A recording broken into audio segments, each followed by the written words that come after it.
আমরা একটা জিনিস সর্বদা স্মরণে রাখব, হঠাৎ দ্রুত হলো রুদ্ধতাপীয় প্রক্রিয়া, আর ধীরে ধীরে দীর্ঘ সময়ে হলো সমুষ্ণ প্রক্রিয়া। একটা জিনিস কনফার্ম করা আমরা জানি, আগেই ইকুয়েশন যখন আমরা বার করেছিলাম, রুদ্ধতাপীয় প্রক্রিয়ায় গামার ব্যবহার হয়, আর সমুষ্ণ প্রক্রিয়ায় কখনোই গামার ব্যবহার করা হয় না।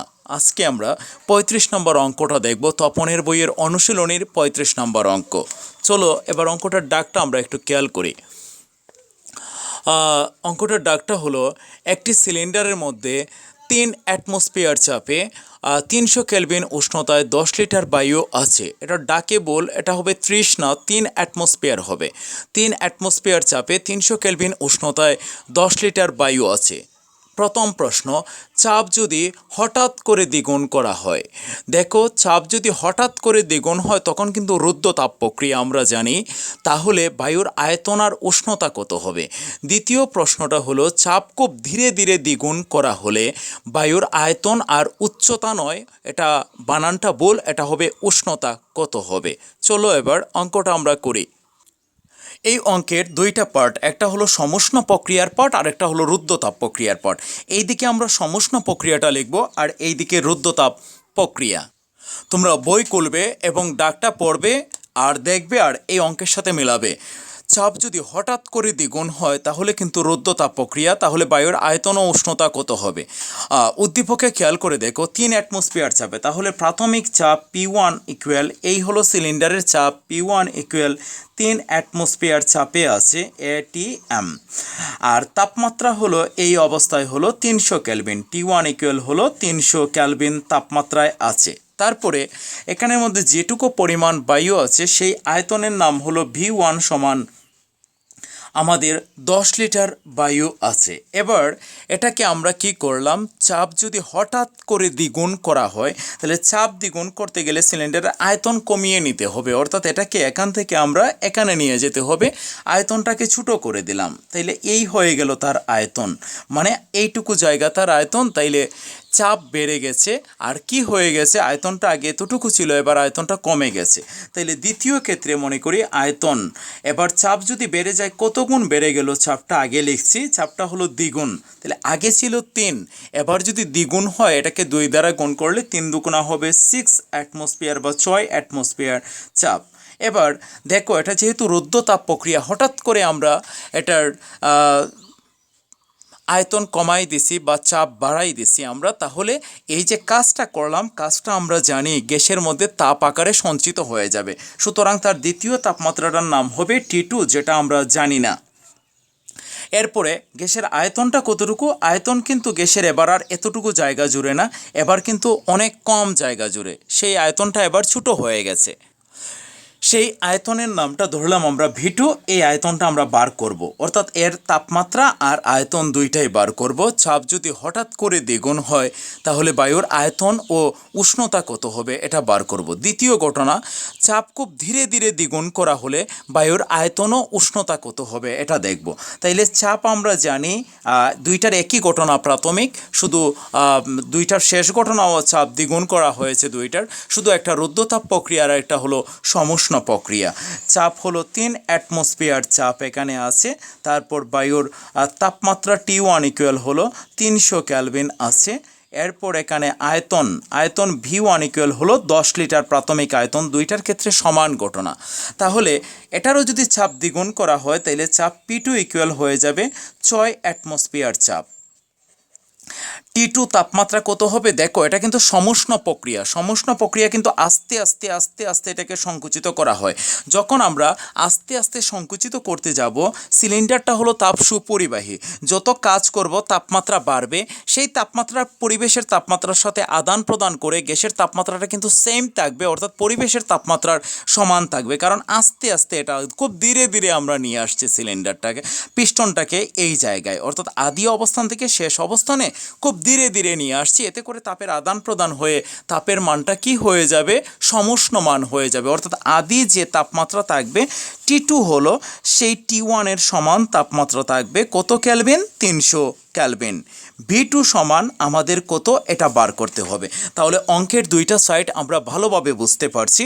এবার অঙ্ক করা শুরু করব। প্রথম অঙ্কটা নিশ্চয়ই আমাদের রুদ্ধতাপে দেয়া, তোমরা নিশ্চয়ই বুঝতে পারছো। আর এই দিকের অঙ্কটা হবে সমুষ্ণের অঙ্ক। রুদ্ধতাপে গ্যাসের আয়তন আর উষ্ণতা কত হবে, আয়তন। এবার রুদ্ধতাপে আয়তন লিখলাম এখানে। এবার রুদ্ধতাপে আয়তন, তাহলে রুদ্ধতাপে আয়তনটা আমরা জানি একটা সূত্র, আয়তনের সাথে চাপের সম্পর্ক নিয়ে যে সূত্রটা, সেই সূত্রটা হলো P1 to the power gamma equal হলো P2 two the power gamma. তাইলে গামার মানটা তো রুদ্ধতাপ প্রক্রিয়ায় অঙ্কের মধ্যে বলে দেয়নি, কিন্তু তুমি একটা জিনিস খেয়াল করে দেখো, এখানে বায়ু শব্দটা উল্লেখ করেছে। বায়ু মানেই হলো বাতাস, আর বাতাস থেকেই আমরা শ্বাস প্রশ্বাস চালাই। আর আমাদের শ্বাস প্রশ্বাসের জন্য প্রয়োজনীয় যে উপাদান তার নাম হলো অক্সিজেন। অক্সিজেন হলো দ্বিপারমাণবিক। তাহলে বায়ু শব্দটা দ্বারা আমাদেরকে বুঝিয়ে দিয়েছে গামার মানটা হলো এখানে আমাদের 1.4 দ্বিপারমাণবিক হওয়ার জন্য। তাহলে আমরা পেয়ে গেছি। এখান থেকে আমরা কিসের মান বার করব, বি এর মান বা V2 মানটা বার করব। তবে খেয়াল করে দেখো, আমরা যদি V2টাকে এখানে রাখি তবে P2টা চলে যাবে এর নিচে। তবে V2টাকে আমরা এখানে রাখলাম V2 two the power gamma, এখানে মনে করো আমরা রাখলাম P2টা এর নিচে।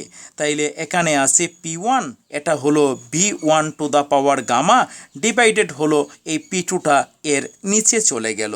তারপরে একটা কাজ করি আমরা, এইখানের আনসারটা আগে বার করি। আমরা আনসারটা কত হয় এটা দেখি। দেখো তুমি খেয়াল করে, আমরা কিন্তু পি এর মান P1 এর মান 3 আমরা জানি, আর V1 এর মান হলো 10, আর গামার মান 1.4 পাওয়ার 1.4 ডিভাইডেড 6 আমরা এটা লিখলাম। আমরা মানটা পেয়ে গেলাম, মানটা হলো 12.559। তাহলে মানটা আমরা লিখে নিব।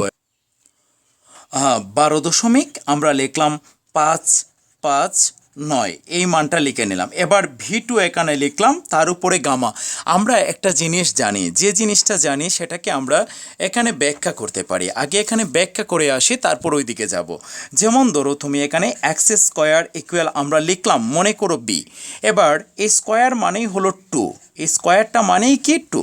এবার একটা কাজ করি, এই যে স্কোয়ার মানেই 2, এই 2টাকে এখানে না রেখে আমরা কিন্তু ওইদিকে রুট করে দিয়ে দিতে পারি রুট অফ বি। এবার রুট অফ বি লেখা যে কথা, আমরা বি টু দ্য পাওয়ার 1/2 লেখা একই কথা, হাফ লেখা একই কথা। অর্থাৎ এখানে 2টা দেখো ওইখানে কিভাবে গেল, অর্থাৎ এক্সের উপর পাওয়ার 2, এটা হয়ে গেল পরের ধাপে।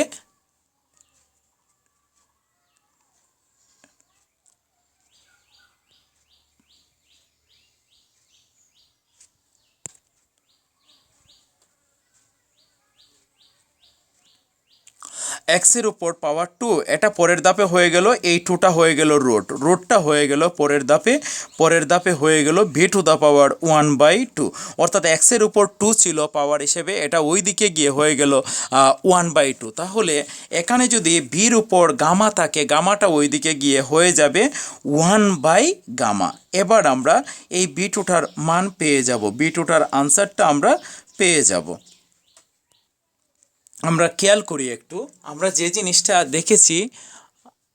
জিনিসটা দেখেছি এটা হলো আনসারটা আসছে হলো 6.095। তাহলে আমরা এখানে লিখতে পারি V2 মানটা হলো 6.09। এটা হলো V2 এত লিটার। এটা গেল রুদ্ধতাপ প্রক্রিয়ায় আমাদের আয়তনের সম্পর্ক, আয়তনটা বার করলাম। এবার রুদ্ধতাপ প্রক্রিয়ায় আমরা তাপমাত্রাটা বার করব। আগে আমরা রুদ্ধতাপ প্রক্রিয়ায় আয়তন বার করেছিলাম, এবার আমরা তাপমাত্রা বার করব। তাইলে তাপমাত্রাটা যদি আমরা বার করতে চাই তবে কি লিখব, রুদ্ধতাপে তাপমাত্রাটা হবে আমাদের সূত্রটা আমরা জানি T1 P1 to the power 1 minus gamma divided by gamma equal T2 P to the power 1 minus gamma divided by gamma. এখান থেকে আমরা T2 মানটা বার করব। তবে দেখো T2টাকে যদি আমরা এখানে রাখি তবে P2টা চলে যাবে এর নিচে। তাহলে কাজটা কি করে হবে আমাদের, এবার আমরা করি। এবার আমরা দেখতে পাচ্ছি আমরা এটাকে পাঠাই দিলাম এর নিচে। এবার তাকিয়ে দেখো তোমরা, T2 জায়গাতে আমরা T2টা রাখলাম, T1টাকে পাশে রাখবো, T1টাকে পাশে। এবার এটা দুইটার পাওয়ারে যেহেতু সেম, তাহলে উপরে লিখলাম P1, নিচে লিখলাম আমরা P2 হোল টু দ্য পাওয়ার হলো 1 মাইনাস গামা ডিভাইডেড বাই হলো গামা, এই দুইটার মধ্যে গুণের সম্পর্ক। তাহলে T2র তাপমাত্রার মানটা আমরা পেয়ে যাবো। এবার ক্যালকুলেটারে বসালেই এই মানটা আমরা বসাচ্ছি। আমরা দেখতে পাচ্ছি এই আনসারটা আসছে T2র 365.7 কেলভিন। এবার এই জিনিসটা আমরা বসাই দেব এই জায়গায়, 365.7 কেলভিন। 365.7 কেলভিন হলো রুদ্ধতাপ প্রক্রিয়ায় তাপমাত্রায় দ্বিতীয় আয়তন বা চূড়ান্ত আয়তন। এরপরে আমরা সমুষ্ণ প্রক্রিয়া।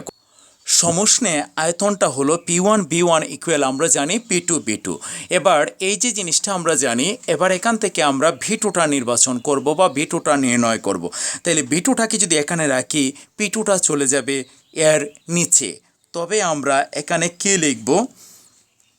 V2 ইকুয়াল লিখব আমাদের V1 ডিভাইডেড বাই নিচে পাঠাই দিলাম আমরা P2। আমরা সব মান জানি, এখানে ক্যালকুলেটরে বসালেই আমরা V2র মানটা পেয়ে যাব। V2র মানটা কত হবে এটা দেখছি আমরা। P1-এর মানটা হলো 3 আমরা জানি, ইন্টু V1-এর মানটা হলো 10 ডিভাইডেড P2র মানটা হলো আমাদের 6, তাহলে আমাদের 5 লিটার। অর্থাৎ সমুষ্ণ প্রক্রিয়ায় আয়তনটা হবে, চূড়ান্ত আয়তনটা 20 সমান হবে 5 লিটার। এবং আমরা জানি তাপমাত্রাটা কি হবে, সমুষ্ণ প্রক্রিয়ায় তাপমাত্রার কোনো পরিবর্তন হবে না। সুতরাং T2 সমান আমাদের আগের তাপমাত্রা T1-এর সমান থাকবে, মানে হলো 300 কেলভিন, কারণ সমুষ্ণ প্রক্রিয়া উষ্ণতার কোনো তারতম্য হবে না। এটা হলো তপনের বইয়ের আমাদের 35 নম্বর অঙ্ক, যেটা আমাদের বুয়েটের 4-5 অ্যাডমিশন টেস্টে আসছে। এটা তোমরা অবশ্যই করবে এবং বইয়ের সাথে মিলিয়ে অঙ্কটাকে বুঝতে চেষ্টা করবে। না বুঝলে আমাকে আবার বলবে, আমি বোঝানোর চেষ্টা করব।